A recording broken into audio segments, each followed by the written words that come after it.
Bienvenidas todas las personas al Foro Internacional DESCA y la Agenda 2030 para el Desarrollo Sostenible. Chiapas es su casa y contamos con ustedes para protegerla. Lekhuleshtalela Pisilik, Tatsoblek, Sokyan Lumetik, Yondeska, Sokchapanel Yabilal 2030, Tascuenta, Lekil Kushlejalil, Chiapas Anahik, Ikpisiltik me Yahkanan Taitik. Punuka Bontoni, Katekelik, Antsibinik, Talemotik Yailal, Sloilal Deska, Sventas Chapanel Amtelalta 2030, Duun, Sventa, Lekilal Kushlejaltik, Chiapas, Ha, Lumaltik. Ayun Itpiloshuk Tamu Katekelik Venta Chavitik.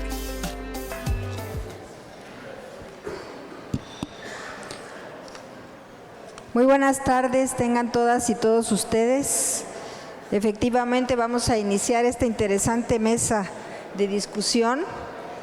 Primero que nada quisiera darle la bienvenida a nuestros ponentes, que algunos de ellos acaban de bajarse del avión y llegaron a tiempo. Darles la bienvenida a Chiapas, a Tuxtla Gutiérrez, a la Universidad Autónoma de Chiapas, y esperamos que su estancia con nosotros pues sea muy placentera. Me voy a permitir leer algunas de la semblanza de cada uno de nuestros ponentes en el orden que me hicieron favor de hacerme llegar la información. Ellos son tres ponentes que el día de hoy van a reflexionar acerca de el desarrollo humano y la pobreza en general. Y en primer lugar tenemos a la maestra Paloma Villagómez Ornelas, que es directora general adjunta de Lineamientos de Medición de la Pobreza y Desarrollo Social del Consejo Nacional de Evaluación de la Política de Desarrollo Social. Ella es candidata a doctora en Ciencia Social, con especialidad en Sociología por el Colegio de México. Es maestra en Población y Desarrollo por la Facultad Latinoamericana de Ciencias Sociales, Flaxo, y cuenta con una licenciatura en Sociología por la Universidad de Guadalajara. Entre 2011 y 2014 fungió como directora de Normas y Métodos de Medición de la Pobreza de 2008 a 2011. Fue directora de Estudios Sociodemográficos en el Consejo Nacional de Población.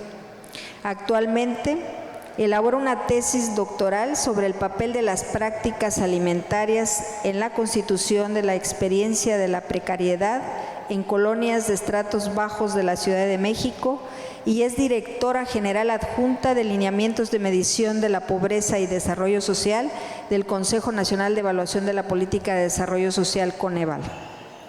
Un aplauso, por favor, para nuestra ponente.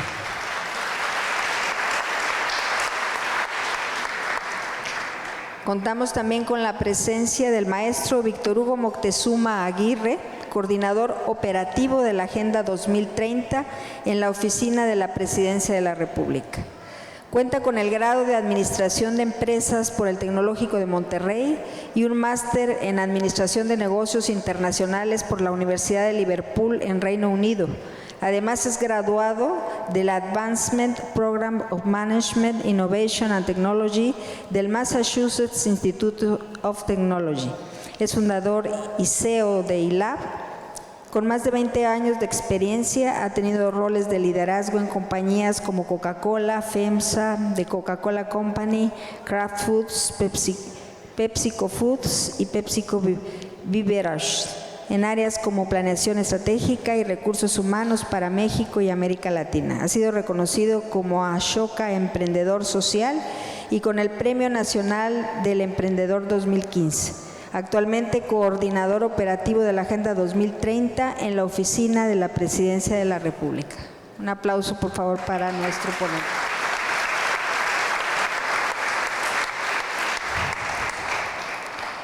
El maestro Luis Jorge Romero León, director de programas de Oxfam México, es maestro y candidato a doctor en Ciencias Políticas por la New School of Social Research en Nueva York. Ha acompañado a fundaciones, organismos internacionales, organizaciones y redes en México y el mundo en la construcción de mecanismos de rendición de cuentas y acciones para mejorar la inclusión, calidad y resultados de las políticas públicas, además de su experiencia en la articulación de redes para la incidencia. Ha sido funcionario público y asesor legislativo en México.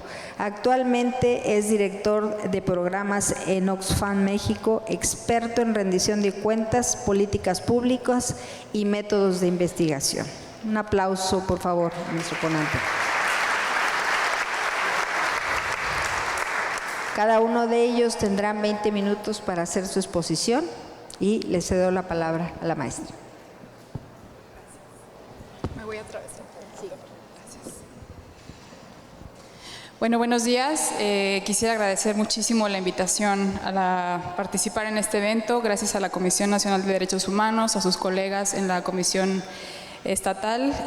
A nosotros nos da mucho gusto que nos consideren para formar parte de esta tarea de difusión, un poco de divulgación de lo que hacemos en Coneval, y que nos den la oportunidad de explicar cómo parte de nuestro trabajo también está orientado hacia el logro de metas relacionadas con el objetivo de los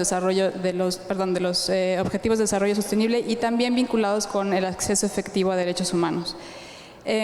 Quisiera conversar con ustedes sobre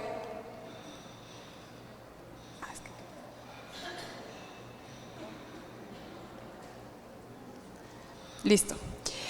Es una presentación relativamente breve en la que quisiera conversar con ustedes sobre algunos aspectos básicos de la medición que hacemos en Coneval, de la medición de la pobreza en particular, algunas de sus especificidades metodológicas, técnicas, y también explicarles por qué cuáles son las razones por las que decimos que es una metodología que está basada en derechos sociales. Me gustaría presentarles algunos argumentos para que ustedes conozcan por qué la metodología de medición multidimensional de la pobreza, que es la metodología de medición oficial de la pobreza en el país, tiene un contenido basado en derechos sociales. Revisaremos muy brevemente algunas estimaciones de pobreza recientes que corresponden, digamos, ya a una serie más o menos larga que el Coneval ha ido construyendo en los últimos años. Y también presentarles una nueva línea de trabajo sobre la que hemos estado desarrollando varias actividades y que tienen que ver con transitar o ir un poco más allá de la medición de la pobreza y avanzar también hacia el diagnóstico del acceso efectivo a derechos sociales, en el entendido de que justamente el ejercicio pleno de estos derechos contribuye de manera sustantiva al desarrollo social. Finalmente revisaremos algunos aspectos sobre la relación entre la desigualdad, no solo la pobreza, sino también la desigualdad en términos del acceso efectivo a los derechos, y terminaremos con algunos indicadores en los que Coneval participa para el cumplimiento de la Agenda 2030 en el país. Entonces, bueno, como muchos de ustedes saben, desde 2009 el Estado cuenta con una medición oficial de pobreza que tiene un enfoque multidimensional y que está sostenida por todo un andamiaje normativo e institucional muy importante que surge de la Ley General de Desarrollo Social, emitida en 2004. En esta ley se da creación al Coneval y se le dan dos atribuciones fundamentales: la medición de la pobreza y la evaluación de la política de desarrollo social. En la parte que tiene que ver con la medición de la pobreza, la misma ley señala cuáles son algunos de los indicadores que la medición, que tiene un enfoque multidimensional, es decir, que ya trasciende la concepción de la pobreza como un mero asunto de ingresos, indica cuáles son las dimensiones que como mínimo, ahí lo señala muy bien la ley, debería contemplar una medición multidimensional. Y en este caso son indicadores que tienen que ver, por supuesto, con el ingreso, porque sigue siendo una parte fundamental de la pobreza, y con derechos sociales, entre los que se encuentran la educación, la salud, la alimentación, la vivienda, la seguridad social, por supuesto, y un par de características que tienen que ver con el territorio. La ley indica que debemos medir el grado de cohesión social en los territorios, y recientemente se añadió una nueva dimensión que tiene que ver con el grado de accesibilidad a carreteras pavimentadas que existen en las localidades. Esto a partir, digamos, de una reflexión del legislativo que consideró pertinente incluir alguna medida que sugiriera el estado de aislamiento geográfico y social en el que se encuentran muchas localidades del país como una de las causas de su pobreza. Y bueno, como ustedes saben también, la misma ley indica que la medición de la pobreza se debe realizar cada 2 años a nivel estatal y cada 5 años a nivel municipal, y debemos utilizar para ello información producida por el Instituto Nacional de Estadística y Geografía, el INEGI. Entonces, bueno, es una medición de Estado, es una medición oficial. Antes de la medición del Coneval no existían mediciones oficiales de pobreza, y es una medición con un enfoque multidimensional. Ahora, la manera en la que el Coneval organizó las instrucciones de la Ley General de Desarrollo Social se encuentran más o menos esquematizadas en esta figura que quizá muchos de ustedes ya conocen, y que básicamente considera 2 espacios: el espacio del bienestar económico, que es el eje vertical, y el espacio de los derechos sociales, que es el eje horizontal, donde están colocados cada una de las dimensiones que les mencionaba anteriormente. Y en este esquema se entiende que la pobreza será como la intersección de carencias tanto en el espacio económico como en el espacio de los derechos sociales, de tal suerte que la pobreza, en términos de esta metodología, se define como una situación en la que las personas no tienen ingresos suficientes para adquirir bienes y servicios básicos necesarios para subsistir, y además tienen problemas de acceso básico a el ejercicio de algunos de sus derechos sociales. Mientras que la pobreza extrema implica que los ingresos son insuficientes incluso para adquirir una canasta básica alimentaria, es decir, no se cuenta con dinero para satisfacer una necesidad tan básica como la alimentación, y además el número de carencias sociales que se tienen son mayor, a partir de 3 en particular. Y bueno, ahí podemos ver también que en la última medición disponible para el año 2016, les anticipo que en agosto de este año se presentarán las cifras de pobreza para el año 2018, pero en el 2016 pues teníamos que 4 de cada 10 personas, 43.6% de la población mexicana se encontraba en una situación de pobreza, entre las cuales 7.6% se encontraban en pobreza extrema. Esta metodología además permite identificar a otros grupos que no son necesariamente pobres, pero que es importante, a los que es importante dar seguimiento porque tienen también necesidades específicas, ya sea de ingreso, como los vulnerables por ingreso, un recuadro blanco que está ahí a la derecha, y los vulnerables por carencia social, que son las personas que sí tienen ingresos económicos por encima de los umbrales marcados por las líneas de bienestar, pero que tienen falta de acceso a alguno de sus derechos sociales. Pensemos, por ejemplo, en alguien que tiene un trabajo con remuneraciones que rebasan este umbral, pero no tienen acceso a la seguridad social, por ejemplo, ¿no? Esa es una persona, trabaja por honorarios, no tiene acceso a instituciones de salud, no tiene prestaciones, por ejemplo. Esa sería una persona en una situación de vulnerabilidad por carencia social. Ahora bien, ¿por qué decimos que esta metodología está basada en un enfoque de derechos humanos? Por principio, porque las dimensiones que la componen son derechos sociales establecidos en la Ley General de Desarrollo Social, que en ese sentido es un documento, digamos, pionero, porque establece todo un marco normativo que vincula ya desde ahí al desarrollo social con el ejercicio de los derechos. Este era un enfoque, digamos, que no se había considerado previamente, y la Ley General de Desarrollo Social así lo establece. Pero también Coneval tradujo, digamos, los principios de los derechos humanos a algunos de sus criterios metodológicos. Entonces, por ejemplo, el principio de universalidad se cumple en la medición porque la unidad de análisis y de medición son las personas. ¿Y por qué las personas? Pues porque las personas son los titulares de los derechos. También cuida mucho mantener el principio de interdependencia entre los derechos sociales, porque considera, como les comentaba, la intersección entre los derechos económicos y los derechos sociales que estaban en el otro eje del esquema que les mostré previamente.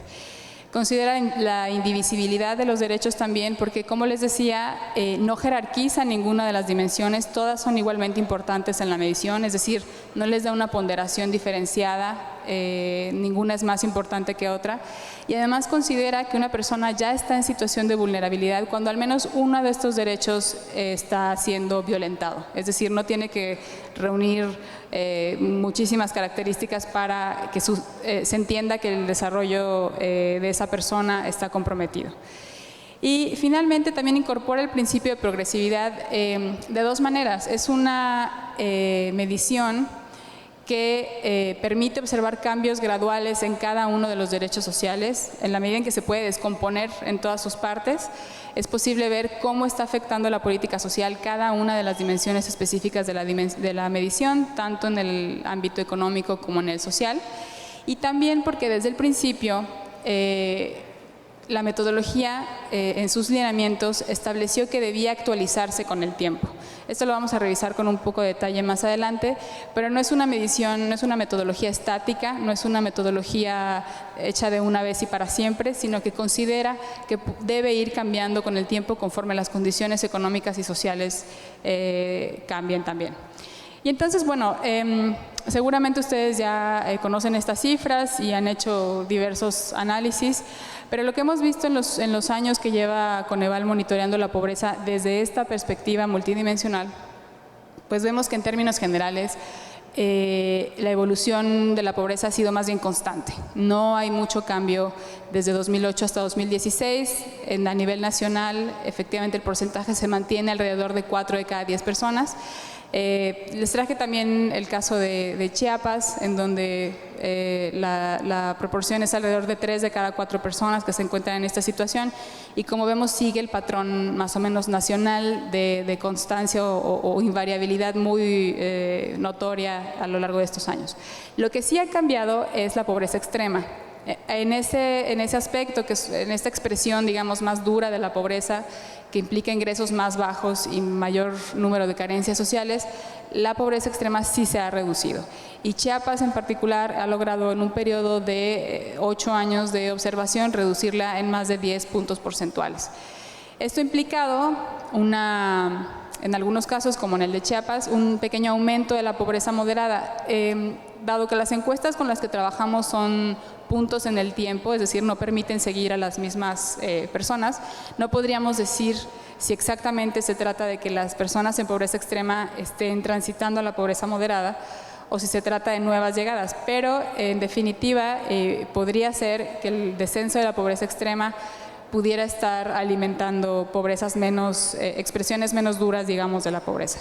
Que entiendo la observación del maestro Chilón anteriormente sobre la utilidad de hacer estas distinciones, estas precisiones entre los estados de la pobreza. Cuando una situación es tan urgente y tan apremiante parecerían un poco accesorias, pero sí creemos que tener estos matices en cuenta ayuda mucho al diseño de políticas específicas, ¿no? Ahora bien, este cambio en la pobreza extrema se debe sobre todo a la disminución de las carencias sociales. Se ha trabajado mucho más en el acceso a las dimensiones del bienestar social que están incluidas en la pobreza que en el aspecto económico. Como veremos, el acceso a servicios a la salud, el mejoramiento de condiciones estructurales de las viviendas que tienen que ver con materiales, con los espacios, y en algunos casos, como en el de Chiapas, acciones específicas para mejorar la alimentación de las personas han rendido frutos, han tenido descensos de estas carencias mucho más notorios. La seguridad social sigue siendo un problema tanto en el Estado como en el país, y eso tiene que ver también con la generación de empleo de calidad. Pero en general, el mejoramiento en la pobreza que hemos observado tiene que ver con el acceso a derechos sociales, al menos en sus elementos mínimos, muy básicos, ¿no?, que son los que están contemplados en la medición. Por el contrario, el lado económico ha estado un poco estancado. Como ustedes saben, México ha tenido problemas para crecer en ese sentido, y esto, bueno, pues se observa en los porcentajes de población que están por debajo de los umbrales de ingresos suficientes para adquirir bienes y servicios necesarios para el desarrollo. En el caso de Chiapas, incluso hemos visto cómo los porcentajes de población que están por debajo de estos umbrales han tendido a aumentar ligeramente, ¿no? Pero sobre todo, además de tener un problema de pobreza, medida así bajo esta perspectiva, México tiene un problema muy fuerte de desigualdad. y es muy evidente entre población que presenta ciertos rasgos que desafortunadamente se han convertido como en marcas de desventaja social y que no debería ser así. Y esto se observa particularmente con población rural, con población indígena, con población con discapacidad, que como ustedes pueden ver, sus porcentajes de pobreza y de pobreza extrema son cualquier número de veces mayores que los de sus contrapartes que no presentan esta característica, ¿no? Y esta es una situación que, por supuesto, el Estado debe atender y revertir. Ahora bien, como les comentaba, Coneval, en atención a este principio de progresividad que orienta la medición, está justamente, tiene una agenda permanente de investigación sobre las dimensiones de la pobreza y los derechos sociales, y en los últimos años emprendió todo un trabajo de actualización de la metodología que obedece a dos razones fundamentales. Hay dos criterios básicos que tienen que ver con cambios normativos y otros con cambios técnicos. Con los normativos nos referimos a la necesidad de que la medición incorpore las recientes modificaciones que hubo en diferentes instrumentos en los cuales se soporta. Por ejemplo, los cambios constitucionales al artículo 3, que tiene que ver con la inclusión de la educación media superior como un nivel obligatorio a partir de 2012. También en la Ley General de Desarrollo Social se modificó la fracción que hace que incluyamos el acceso a la alimentación en la medición. Ahora se debe medir el acceso a la alimentación nutritiva y de calidad. Y también, como les comentaba, la inclusión de esta nueva dimensión de accesibilidad a carreteras pavimentadas. Y por otra parte, hay una serie de cambios técnicos que, aprovechando que íbamos a hacer todo este reajuste a partir de los instrumentos normativos, también se actualizaron las canastas básicas. Antes se trabajaba con patrones de consumo de la ENIC 2006, se actualizaron los patrones de consumo de la población a la ENIC 2016 y se hicieron cambios también en los umbrales de seguridad social para adultos mayores. Hay todo un documento, toda esta información es pública, ustedes la pueden consultar y ahí estará mucho mejor explicado. Pero lo que quiero señalar aquí es que se trata de una medición que entiende que conforme las condiciones sociales y económicas de la población vayan cambiando, deseablemente de una manera favorable gracias a la intervención de las políticas públicas, pues la medición también debe ir incluyendo indicadores cada vez más exigentes que no solo den cuenta de esas nuevas condiciones, sino que demanden situaciones todavía mejores, ¿no? Más próximas al bienestar y ir cada vez dejando atrás las condiciones mínimas de subsistencia, digamos. Y en esa línea, Coneval ha emprendido una línea de trabajo para la medición del acceso efectivo a derechos sociales. Es algo que iniciamos desde hace ya varios años, casi de manera paralela a la construcción de la medición de la pobreza, y que, como ustedes ven ahí, ha implicado la elaboración de varios estudios, diagnósticos, todos de ellos públicos, todos ellos los pueden encontrar en la página del Coneval. Un libro, por ejemplo, sobre pobreza y derechos sociales, donde expertos y expertas hacen análisis de la relación entre cada uno de los derechos sociales y la pobreza, un estudio sobre cada uno de los derechos sociales, un diagnóstico de la situación en México sobre cada uno de ellos, etc. Es una serie de productos que a nosotros nos han servido mucho para identificar metodologías, indicadores, enfoques, justamente para ir hacia la medición del acceso efectivo, que para nosotros va a implicar, dado que no somos un órgano encargado de la medición de los derechos humanos y sociales en este caso, para nosotros implica un paso obligado, que es partir de la medición de pobreza, partir de esos elementos mínimos que se establecieron como pisos básicos de acceso en cada una de las dimensiones que mide la pobreza, y hacerles una pregunta adicional para ir más allá de esa situación. ¿Qué implica? Bueno, pues por ejemplo implica, si ya mido el acceso o la afiliación a ciertos servicios, pues ahora preguntar también por la calidad de esos servicios, por la oportunidad con la que se reciben esos servicios. Implica también analizar si el acceso que se tiene a esas dimensiones, como la alimentación, por ejemplo, no está produciendo daños colaterales. Por ejemplo, a lo mejor alguien no tiene carencia de acceso a alimentos, pero está mal nutrido, ¿no? Dada la disponibilidad de alimentos chatarra en el mercado, por ejemplo. E implica también analizar las desigualdades que les mencionaba, ¿no? Ver cómo se está atendiendo la situación de grupos que se encuentran en rezago social históricamente. Y entonces, bueno, a partir de estas preguntas, nosotros identificamos un conjunto de indicadores para cada derecho social, para los que tenemos información para todos los estados de la República Mexicana, y con los cuales estimamos un índice de acceso efectivo a cada derecho en particular y después un índice global de acceso efectivo a los derechos sociales. No les presento acá ni todos los indicadores ni los resultados porque el sistema como tal se va a presentar en septiembre de este año y ahí tendrán acceso a toda la información.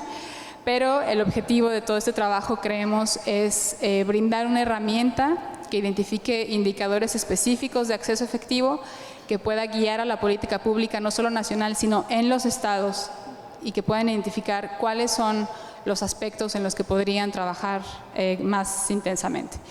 Y bueno, por supuesto también Coneval hace también parte del trabajo de seguimiento a los objetivos de desarrollo sostenible, forma parte del comité técnico especializado, está a cargo del reporte de algunos de estos indicadores, sobre todo los que tienen que ver con pobreza y alimentación. Pero creemos que uno de los aportes más importantes que ha hecho el Consejo al sistema ha sido la reflexión sobre la consideración de tomar las definiciones nacionales de pobreza, es decir, no conformarnos con una definición de pobreza que tenía que ver con un umbral de ingreso demasiado bajo que no reflejaba la complejidad de la situación del desarrollo en México, y propusimos que se tomara la definición de la pobreza multidimensional tal y como la medimos, que es una medición mucho más exigente, mucho más informativa y que nos va a demandar más como Estado y como sociedad para cumplirlos, ¿no? Entonces, bueno, a partir de todos estos diagnósticos y de las mediciones, etcétera, nosotros hemos hecho cualquier cantidad de análisis y tenemos un mundo de conclusiones, pero en general sabemos que lo que falta son cosas con las que ustedes y nosotros podemos coincidir muy fácilmente, ¿no? Elevar el ingreso, cerrar las brechas de desigualdad, colocar al acceso efectivo como el eje rector de la política social de esta nueva administración, colocar a los derechos sociales como, y su cumplimiento, por supuesto, como las metas de la política de desarrollo social. Y, por supuesto, invitar a que todos los actores trabajen de manera coordinada, simultánea, de manera intersectorial, interinstitucional. Y ya para finalizar, yo quisiera terminar con un par de reflexiones. La primera es, la medición de la pobreza, lo que les he presentado hasta aquí, es un asunto fundamental para dar seguimiento al desarrollo del país, indudablemente. Y puede hacerse a partir de diferentes metodologías, con diferentes supuestos, con diferentes indicadores. Esta es la manera en la que Coneval y un conjunto de normatividad y este andamiaje institucional del que les hablaba lo ha propuesto hacer, pero es un recorte de la realidad que refleja la idea de bienestar que se tiene en una sociedad. Otros países podrán tener otras prioridades y hacer su propia medición de pobreza con esas otras dimensiones. Pero lo importante acá es considerar que la pobreza es un fenómeno mucho más complejo, que implica también relaciones con otros fenómenos como la desigualdad, que es igualmente importante seguir estudiando. Y otra reflexión es que hay que entender que la superación de la pobreza no equivale al desarrollo social. Es una condición necesaria, por supuesto, pero no suficiente. Y justamente creemos que para ir más allá de la pobreza, el enfoque de acceso efectivo a los derechos sociales puede ser una guía, una hoja de ruta crítica que oriente el trabajo de la política social hacia adelante. Finalmente, es importante tener en cuenta que incluso con criterios mínimos, con estos pisos básicos de acceso que propone la metodología de medición, que a veces han sido criticados por tener umbrales muy bajos en algunas de las dimensiones y con justa razón. Ningún indicador es completo, pero además es importante que reflejen condiciones más elevadas posibles. Pero incluso con esos criterios tan bajos, en algunas dimensiones, millones de personas no tienen ni siquiera eso. Se ha dicho, por ejemplo, en el caso de la carencia por acceso a servicios de salud, que haber considerado al Seguro Popular es una parte del umbral que más bien que es bajo, que es insuficiente. Pero hay que considerar que 20% de la población ni siquiera tiene eso. Entonces, lo que tenemos que hacer es trabajar una agenda paralela que al mismo tiempo cubra esas necesidades tan básicas e insatisfechas, mientras trabaja en desarrollar toda una política social que vaya hacia el cumplimiento pleno de los derechos. Y esto tiene que ser simultáneo, coordinado y de manera interinstitucional. Muchas gracias.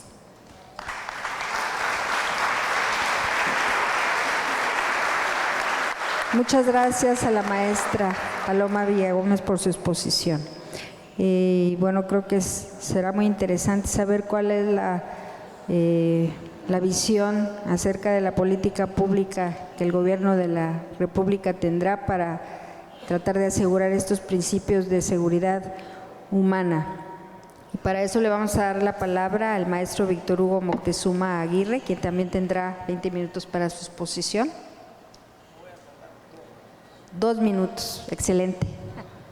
2 minutos porque se supone que tenemos que hacer una discusión y ojalá haya muchas preguntas. Pero en sí, no sé cuántos de ustedes realmente estén involucrados en los procesos que están a través de la Agenda 2030. Una cosa es conocerlos y otra cosa es tocarlos y estar transformando a la sociedad con los efectos que estos están generando. Y lo digo porque la agenda es un elemento muy complejo. 17 objetivos, 193 reactivos adentro de ellos. No hay una persona que yo conozca ahorita que los entienda y me pueda decir a cabalidad el estatus nacional en un semáforo, cómo estamos en cada uno de los 193. No he encontrado a alguien adentro que me lo diga a nivel de localidad, municipio, y que me diga también cómo lo vamos a resolver. Yo creo que eso es lo principal. O sea, el objetivo de la agenda es marcar un objetivo nacional y desde ahí generar los estatus de solución. Y creo que lo que hemos estado tratando de resolver hacia adentro de la administración, en esta presente administración, es encontrar realmente cómo hacer que esos objetivos tengan cabida y generen una solución sistémica. Porque además, la agenda se tiene que entender como un ejercicio que es transaccional. O sea, no está dependiendo de una administración ni de una afiliación partidista. Es un ejercicio en el cual una serie de actores, donde el principal es la sociedad, está la iniciativa privada y está la iniciativa pública, están convergiendo para resolver problemas de raíz que permitan un nuevo estado de desarrollo de la sociedad misma. Bajo este principio, lo que hemos estado haciendo es trabajar sobre 4 ejes verticales que nos permitan avanzar en esta agenda, pero sobre todo apuntalar sobre crear zonas de solución. Y lo estamos viendo desde esa perspectiva, zonas de solución. Entonces, lo primero es que estamos trabajando sobre un puntal de innovación. Lo que estamos buscando es ¿cómo hacemos que la agenda se entienda, se toque y pueda ser algo evidente para todos los actores públicos, tanto los que están en la administración federal, estatal, municipal, como aquellos que tienen que ir una intervención directa con ellos, como pueden ser las organizaciones de la sociedad civil? Lo segundo es que estamos haciendo un proceso en el cual estamos generando comunidad, buscando a cuáles son los aliados estratégicos que puedan realmente hacer que estas soluciones se implementen, hacer un cambio sistémico, pero sobre todo sostenerlo en el tiempo.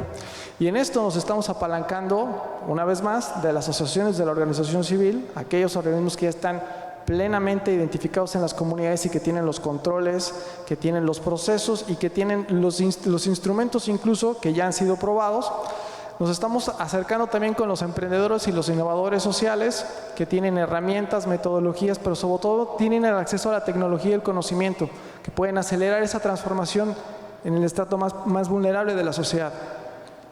Y estamos concurriendo para que los actores políticos y los actores públicos puedan facilitar estas intervenciones, puedan hacer que las normas, las leyes, los procesos se hagan accesibles, permitan que el desarrollo se dé y se nutra desde la sociedad. La otra vertical en la cual estamos trabajando muy activamente es que estas alianzas estén enriquecidas de las mejores prácticas. Y hemos hecho muchísimas intervenciones a lo largo de 20 años de que estos proyectos han estado trabajando en el país. Pero lo que no hemos hecho es escalarlos. Entonces, lo que estamos haciendo ahora es buscar cómo hacer la escala, cómo conectar a los que están presentando estas vulnerabilidades, no importando la geografía, y trasladar las experiencias de uno a otro, llevando a los mismos actores que intervinieron y fortalecieron estas comunidades para que puedan replicar esos experimentos de alguna forma y darles cabida en el desarrollo. Y la última vertical es que estamos buscando el involucramiento de la sociedad, porque hoy la Agenda 2030 es algo que de alguna forma no acaba de permear en el ciudadano de pie. Entonces, ¿cómo le vamos a explicar que esto obliga a un cambio cultural? Obliga a un cambio de actitud y obliga a un cambio de comportamiento. ¿Cómo los vamos a llevar a que esto se viva en el día a día? Porque la agenda hoy, como lo estamos visualizando que lo toca el ciudadano, es a través de procesos de inclusión o a través de procesos de ecología. Y la agenda es mucho más complicada que esas dos variables. La agenda transversal cruza muchas variables que nos definen como individuos. Y eso tenemos que hacer que la misma persona lo asimile y lo viva diariamente. No se trata de reciclar, se trata de reintegrar. No se trata de incluir y dar acceso, se trata de dar igualdad. Son dos vertientes que tenemos que hacer que se vivan, que estén conviviendo todo el tiempo, pero que generen una transformación económica. La agenda se tiene que entender para todos como una medida de eficiencia. Si no es una medida de eficiencia que permite un mejor estado de bienestar y que eso disminuya lo que hoy tenemos como limitaciones en la vulnerabilidad de las distintas capas, no vamos a poder generar este nuevo estado de desarrollo que estamos buscando. Entonces, la administración en lo que está trabajando es estas 4 verticales. Tenemos unos programas pilotos que ya están corriendo, en los cuales estamos trabajando con comunidades donde llegamos y las blindamos. Estamos apuntalando a hacer un piloto con 20 comunidades, principalmente Chiapas, Tabasco y Oaxaca. Estas comunidades se les va a intervenir de una forma tal en la cual se les va a resolver sus problemas de infraestructura, lo que tú presentabas como los estratos medios de vulnerabilidad, su infraestructura, su salud, su bienestar económico y su autosuficiencia energética. Y entonces, resolviéndoles esas variables y permitiendo que las mismas comunidades paguen a través de su productividad y su eficiencia estos mismos servicios, se vuelven autónomas. Y esa autonomía va a hacer que este proceso sea replicable. En esos proyectos son los que estamos trabajando en este momento.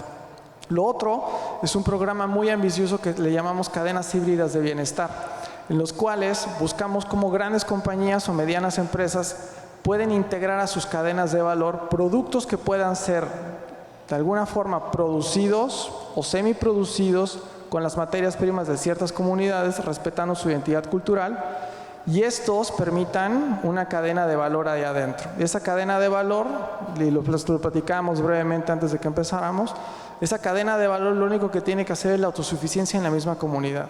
Y de ahí permitir que otros empiecen a generar, más bien otros se integren a estos procesos y se generen pequeños cinturones de riqueza. Esos pequeños cinturones de riqueza otra vez se les va a llegar a blindar con otros elementos, su autosuficiencia energética, su autosuficiencia alimentaria, y vamos a empezar a trabajar a través de las comunidades. La apuesta que tenemos es que la agenda se va a hacer evidente a través de ciudades sustentables. Y estas ciudades sustentables van a ser el elemento que va a permitir demostrar cómo podemos mover los indicadores. Hacia ahí es a donde estamos apuntalando. Evidentemente por la complejidad que tenemos como país y como lo demostraba como lo demostraba Paloma, los indicadores nacionales se han venido moviendo. Sin embargo, pobreza sigue siendo pobreza. No importa si es la extrema o es la moderada, pobreza sigue siendo pobreza. ¿Y cómo lo vamos a mitigar? O sea, no tenemos tiempo. 11 años no es nada. Lo que tenemos que encontrar es cuál es la medida de desarrollo a la cual podemos apostar y a la cual todos podemos activamente trabajar para ella. Ese es el objetivo del cual estamos buscando. Muchas gracias.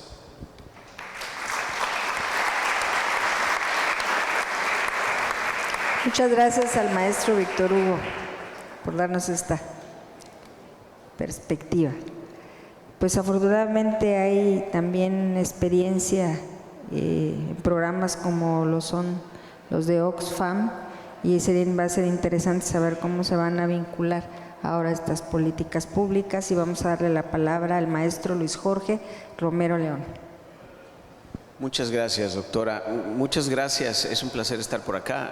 Quiero empezar por agradecer a la Comisión Nacional de Derechos Humanos, a la Comisión Estatal, así como a la universidad por tenernos aquí, por abrir este espacio y por facilitar esta discusión.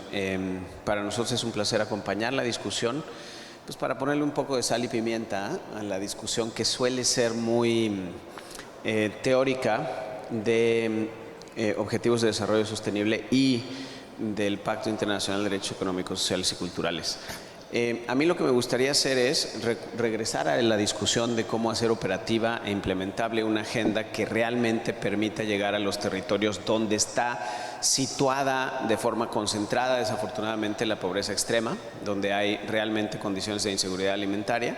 Pero antes de eso quiero enfatizar un par de puntos alrededor de los instrumentos específicos que habilitan los derechos económicos, sociales y culturales, el pacto y el protocolo facultativo, para enfatizar algunos puntos de cómo hacer implementable la agenda en función de esos instrumentos legales, no solamente en manos de las comisiones estatales y nacional de derechos humanos, sino también en manos de comunidades y organizaciones como Oxfam o como algunas de sus socias.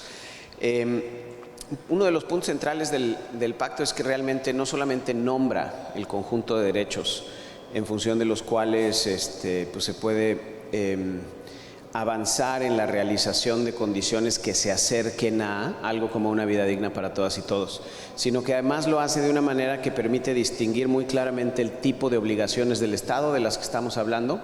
Esa distinción es importante en el momento de pasar de la teoría de los derechos humanos a su realización o aplicación, y además incorpora algunos instrumentos importantes para avanzar en esa realización. En el primer sentido nos permite distinguir muy claramente las obligaciones en tres tipos: la obligación de proteger, la obligación de respetar y la obligación de procurar la realización del derecho. El tipo de derechos económicos específicos de los que se nombran en el PIDESC está asociado a una obligación de procurar la realización del derecho y establece el estándar de progresividad que se puede litigar de formas muy interesantes, como diré enseguida.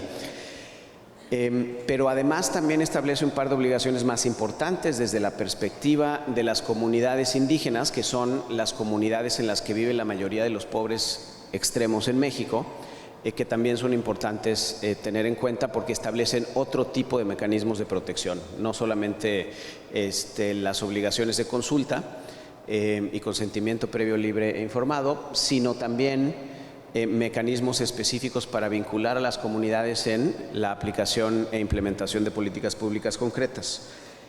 Algunos de los mejores ejemplos de programas de política pública que logran coordinar eficazmente el trabajo de distintas instancias y sectores para el desarrollo territorial, donde hay pobreza extrema, pues están coordinados por el antes Comisión de Derechos y Cultura Indígenas, ahora Instituto Nacional de Pueblos Indígenas, porque tienen esa cercanía territorial que permite ir vinculando, además de habilitando desde las comunidades el conjunto de elementos que están detrás de la cohesión social, otro de los objetivos de desarrollo sostenible, que son centrales para fortalecer la capacidad de las comunidades para recibir los insumos de política pública y correr con ellos, ¿no?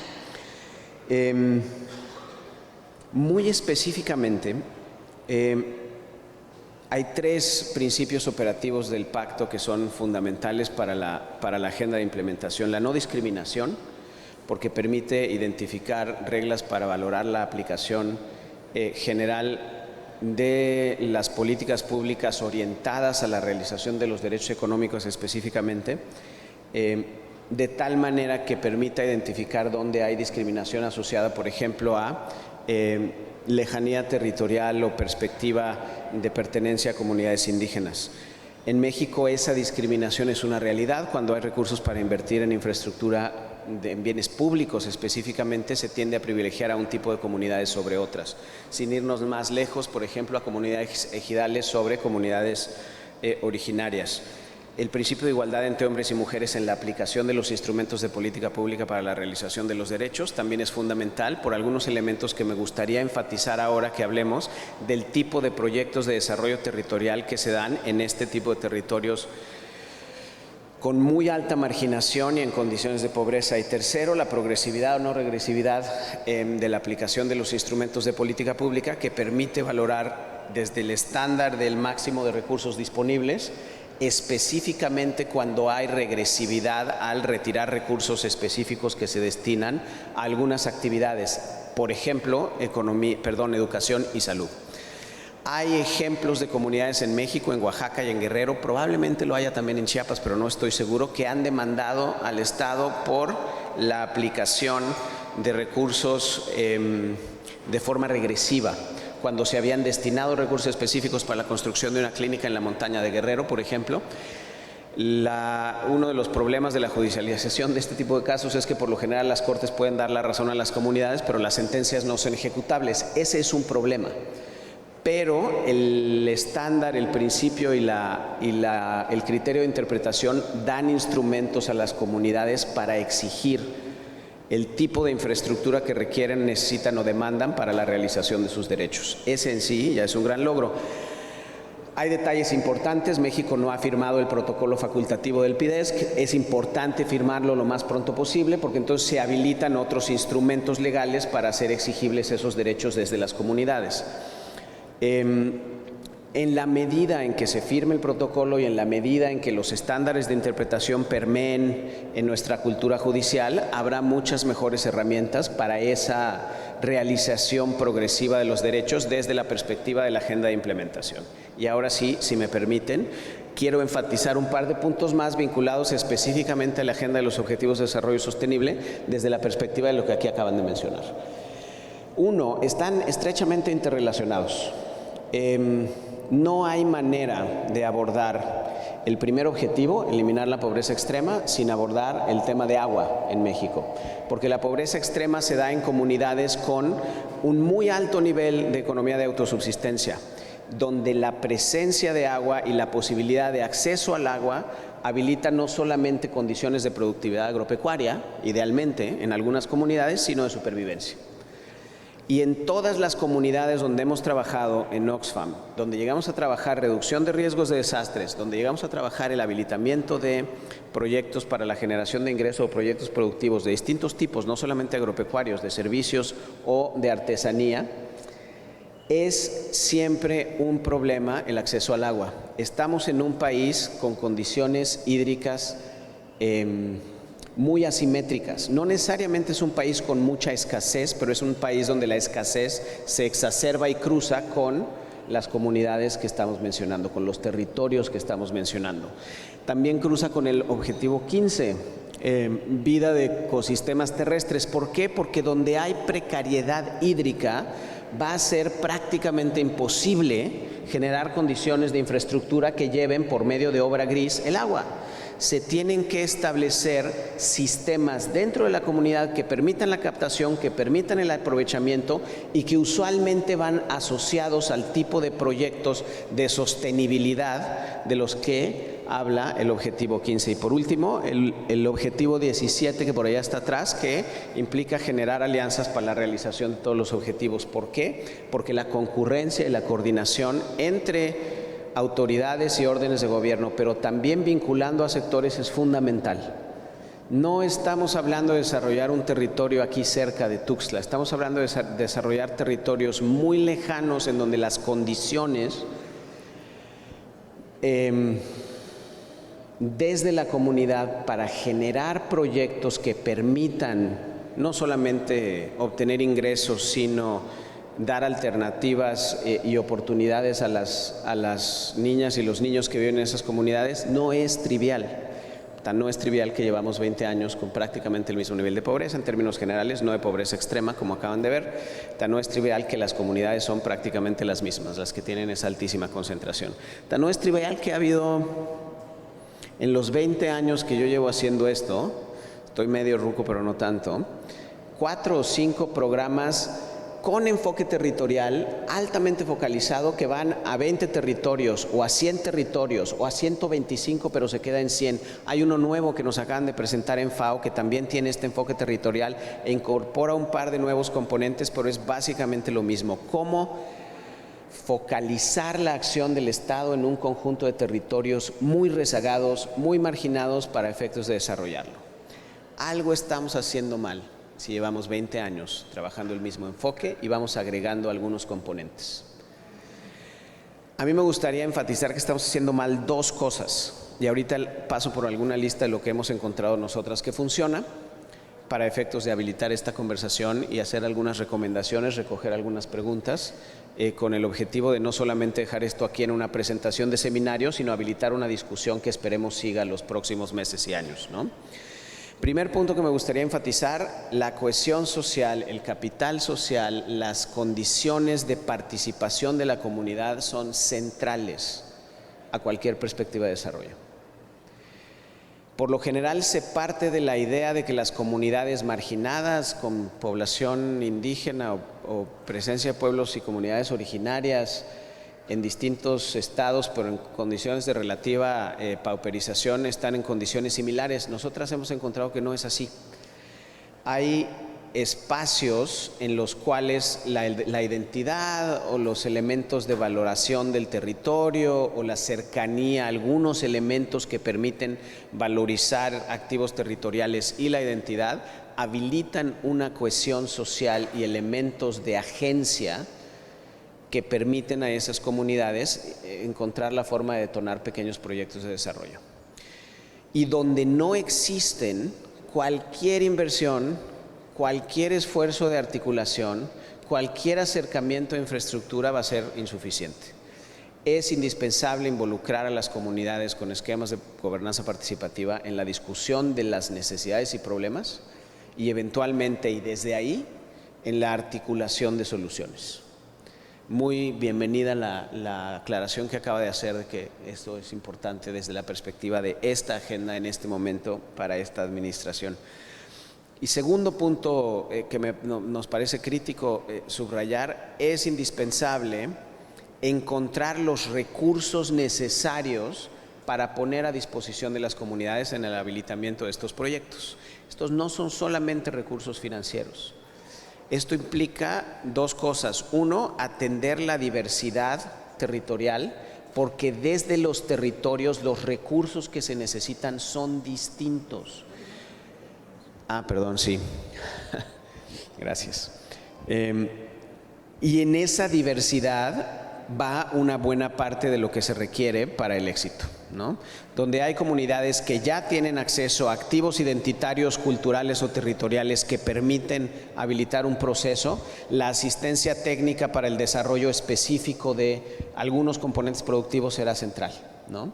Donde no existen esas condiciones y no va a haber forma de hacer una valorización identitaria, cultural o de activos territoriales, es necesario recurrir a otros tipos de recursos de asistencia técnica.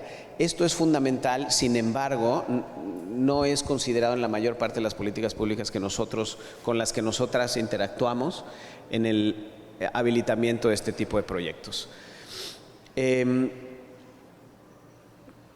Permítanme ahora, antes de terminar, regresar al punto de no discriminación e igualdad en la aplicación de los recursos para hombres y mujeres. En la mayor parte de las comunidades con alta marginación, la mayor parte de los proyectos que se ponen en funcionamiento para generar una perspectiva de desarrollo o habilitar opciones de ingreso, de generación de ingreso para las comunidades, se prioriza la actividad productiva, la agricultura. Este es un problema porque el 90% de los propietarios son hombres. Es otro problema porque de ese 90%, el 70% tiene más de 60 años. La mayor parte de estos proyectos van sobre algún componente específico de la producción y no integran una visión de la comunidad que permita identificar oportunidades no vinculadas a la propiedad y a la producción. Entonces, ¿qué tipo de proyectos habilitan a las mujeres a participar en esta discusión de necesidades, prioridades y proyectos? Pues proyectos que integran de forma complementaria servicios o valor agregado a la producción. Pero por lo general la asistencia técnica para esto ni siquiera es considerada. Actividades productivas propias que pueden hacer las mujeres, como artesanía, como provisión de servicios para la alimentación en algunas de las comunidades un poco más alejadas, como acompañamiento con el cuidado de las cajas de ahorro para los proyectos que llevan a cabo las asambleas ejidales y las cooperativas productivas o de productores. Este tipo de mecanismos se habilitan por medio de la política pública, se pueden habilitar también movilizando a organizaciones de la sociedad civil organizada, a organizaciones de base que trabajan activos productivos, al sector privado desde la perspectiva de integrar algunos de estos elementos de producción en su cadena de valor, pero requieren concebirse de esta forma para habilitar a las mujeres en ese proceso de participación. Si no, si se les quiere incorporar 3 años después de iniciar el proyecto, cuando se percibe alguna oportunidad, puede ser muy tarde, ¿no? Y por último, dejo una provocación con esta lista de las cosas que funcionan. Es posible impulsar el viejo modelo, el que nos dejó Peña Nieto, que parece estar permeando en esta administración también, de lo que llamaban democratización de la productividad con este tipo de proyectos de desarrollo, pero no es tan fácil. No es fácil incorporar productos de comunidades muy pequeñas y marginadas a las cadenas de valor, no solamente porque no estén en condiciones, sino porque por lo general esas cadenas de valor tienen capturado el mercado o tienen capturadas cadenas de distribución y no tienen ningún beneficio ni ningún incentivo para integrar a estas comunidades. Es posible tener en una misma comunidad una mina que respeta los estándares de aprovechamiento en función de los recursos naturales y estándares de protección medioambiental, pero por lo general habrá afectaciones porque desposeen a comunidades y personas de tierra o de agua. Entonces no podemos trivializar lo que esta captura y desposesión, lo que la disputa por el territorio ha generado. También se tiene que adjudicar. No me dejarán mentir quienes aquí trabajan en la Comisión Estatal o en la Comisión Nacional o de alguna manera están vinculados al sistema Ombudsman. La mayor parte de las pugnas hoy en territorio no viene de necesidades de infraestructura no atendidas, sino de esfuerzos por despojar a comunidades de proyectos de vida o territorio o agua. Y en esa pelea y en esa pugna nos va una parte importante de lo que viene en la realización de esta agenda también. No está desvinculada porque la industria tiene intereses que despojan a las comunidades. Tenemos que entenderlo. Esto no quiere decir no a la minería necesariamente, aunque las comunidades tienen derecho a decir no a la minería. Quiere decir que tenemos la obligación de establecer muy claramente los estándares de protección que permitan habilitar esto que también está establecido en el PIDESC, ¿no? El derecho a la autodeterminación, la participación de las comunidades y la no discriminación en el acceso a recursos para el desarrollo. Desde esa perspectiva, entonces sí podemos hablar de los elementos que sirven para el desarrollo territorial de veras, ¿no? 1, participación, ya lo dije. 2, vocación territorial. Si en la comunidad ha habido abejas siempre, pues hay que hacer miel. No vamos a sembrar soya. Bueno, pues así como lo escuchan, se condicionaron los subsidios a un montón de comunidades mieleras en Yucatán a que produjeran soya. Y si no, no había subsidios. 3, hay que generar acceso a activos específicamente por medio de la participación del sector privado o por medio de otros actores concurrentes, no necesariamente el Estado. 4, central, se requiere asesoría técnica. Sin asesoría técnica, las comunidades no tienen los recursos para habilitar proyectos para el desarrollo en el largo plazo. 5, donde es posible, se pueden hacer estos esfuerzos de valoración, de valorización de activos territoriales, porque son un potencial de desarrollo formidable, donde se han habilitado, tanto en México como en el resto de América Latina, como en Francia, Italia, Alemania, son motores para el desarrollo de las comunidades de una manera que les permite no solamente salir de la pobreza extrema, sino eventualmente alcanzar condiciones de desarrollo impresionantes. Y por último, pues es necesario encontrar alternativas a la articulación de actores y a la articulación comercial para efectos de romper estas cadenas que van capturando tanto la provisión de subsidios como el acceso a mercados. Ahí lo dejo. Muchas gracias.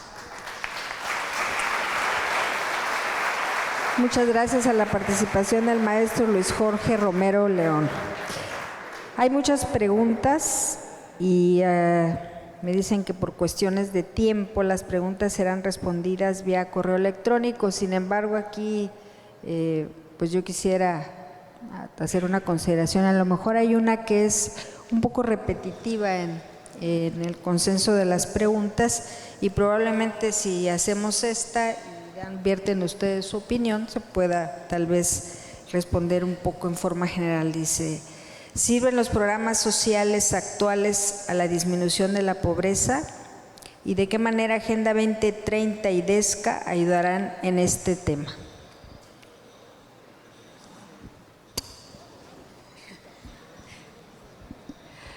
Gracias. Bueno, los programas actuales todavía estamos esperando verlos, conocerlos y entenderlos, y ya después mediremos su impacto. Lo que hemos visto es que sí hay una tendencia a repetir cierta lógica, como por ejemplo las transferencias monetarias. Quizás sea un avance retirar ciertas condicionalidades para recibir ciertos apoyos, pero todavía estaría por verse. Y respecto a la política social anterior, creo que sí hemos visto avances en cuestiones muy específicas que tenían que ver con necesidades extremadamente particulares, por ejemplo, mejoramiento de vivienda, lo que les comentaba antes, o afiliación a servicios sociales, etcétera. Lo que entiendo que se va revelando cada vez que logramos reducir un indicador en particular es la dificultad y la complejidad del trabajo que resta, ¿no? En el caso del acceso a servicios de salud, por ejemplo, bueno, observamos una caída drástica del indicador de carencia, pero eso solo nos ha dejado al descubierto el tamaño y el desafío de mejorar la calidad de los servicios, ¿no? O sea, lo importante que resultó afiliar a las personas, pero lo urgente que es que esos servicios se traduzcan en una atención real, de calidad, oportuna, etcétera. Entonces, creo que hubo avances, pero que esos avances revelaron el tamaño y la complejidad del reto que seguía. Y hubo otros que no podían corresponder exclusivamente a la política social, que también tenían que ver con la política económica y con que el país creciera en esos términos y que se detonara efectivamente esta sinergia entre desarrollo económico y desarrollo social.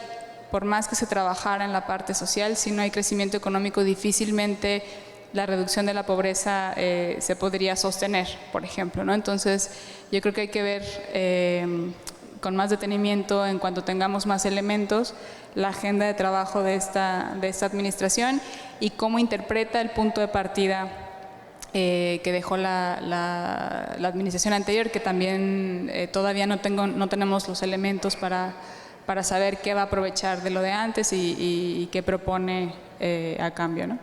Pero por esto, y con esto terminaría yo, es importante enfatizar esta idea de lo que vimos mucho hacia el final de la administración pasada, o quizás durante los 6 años, fue una insistencia muy focalizada en pegarle a los indicadores de la pobreza.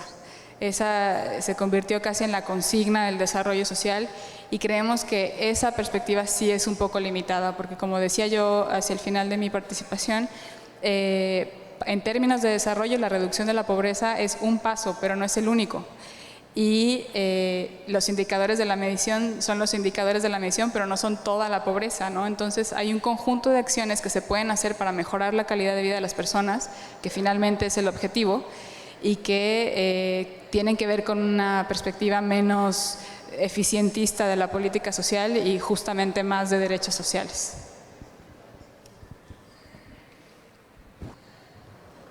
Gracias.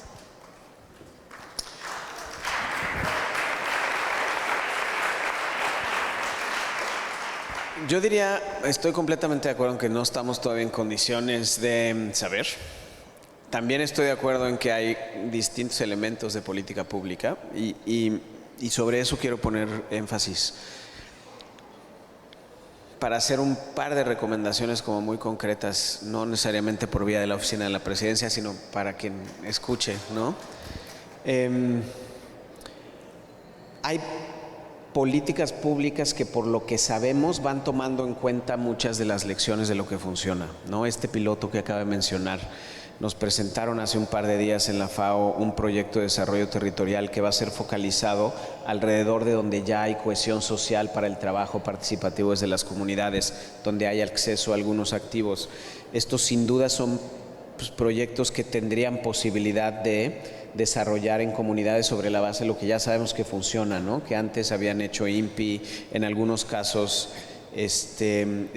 ¿no? Empresas vinculadas a los centros articuladores del fomento productivo y vinculado a economía social en el Estado. Qué bueno que se recuperen, ojalá haya mucho dinero asignado a este tipo de proyectos, tendrían potencial de éxito sin ninguna duda.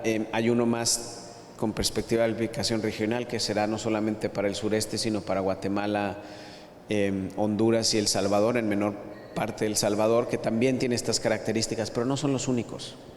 Entonces tenemos una pugna entre modelos de desarrollo y entre políticas que no solamente va a esto de dispersar los esfuerzos, sino que en realidad los pone a competir y pelear y pugnar en sentido muy, muy claro y concreto, ¿no? ¿Qué perspectiva tendría una comunidad que está por donde pasa el proyecto transísmico de acceder a un desarrollo territorial con estas características de valorización de activos? Ninguna. Se va a priorizar el proyecto transísmico. Lo mismo va a ocurrir pues, para comunidades que podrían desarrollar proyectos agroecológicos y están en el paso del tren. Se va a priorizar el Tren Maya. La mayor parte de los recursos para fomento productivo van a Sembrando Vida. Sembrando Vida es lo opuesto de lo que acabo de decir. Es un programa de arriba para abajo que te da 3 tipos de árboles. Y si tienes esos 3 tipos de árboles y tienes dónde sembrarlo, ahí están los 6,000 pesos. Y si no, no. Ese es el antiproyecto territorial. Entonces, si bien es cierto que a pesar de todo pueden funcionar esta combinación de modelos, nosotros tendemos a ser escépticos, nosotros apostamos por un tipo de proyectos, entendemos muy claramente que en esta administración, como en todas las pasadas, hay funcionarios públicos muy comprometidos y con mucha experiencia que defienden este tipo de proyectos y creemos que hay que impulsarles y ayudarles a habilitar este tipo de proyectos en contra de los otros, pues que también generan desarrollo. Hay que ser muy claros, ¿no? La minería representa el 1.2% del PIB en México, pero el 50% del PIB en Perú. Si quisiéramos desarrollar un modelo minero como el peruano, probablemente no llegaríamos a 50, pero podemos llegar a 15. ¿A qué costo para una sociedad y una economía tan diversa y tan rica como la nuestra? Nosotras creemos que sería un costo muy alto. Mejor apostamos por esta otra perspectiva de desarrollo que no solamente recupera los objetivos 1 y 2, sino el 15, el 6 y el 17. Gracias. Muchísimas gracias. El tiempo ha concluido, pero yo voy a hacer entrega de las preguntas, por ejemplo, las que son dirigidas al licenciado Román, sí, al maestro Víctor Hugo Moctezuma y a la maestra, para que ellos sean tan amables de contestar a través de los correos electrónicos que ustedes mismos pusieron en la papeleta.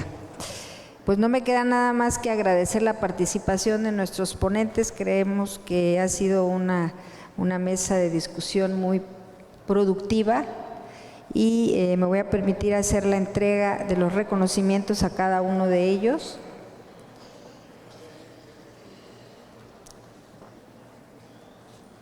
Bueno, este no.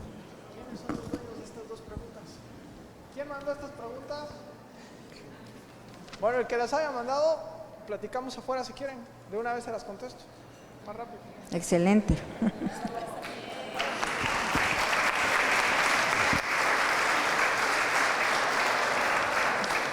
Bien, la Comisión Nacional de los Derechos Humanos otorga la presente constancia al maestro Luis Jorge Romero León por su participación como ponente en el Foro Internacional DESCA y la Agenda 2030 para el Desarrollo Sostenible. Firman el doctor Jorge Ulises Carmona Tinoco, 6º visitador general de la Comisión Nacional de los Derechos Humanos, y el licenciado Juan José Cepeda Bermúdez, presidente de la Comisión Estatal de los Derechos Humanos.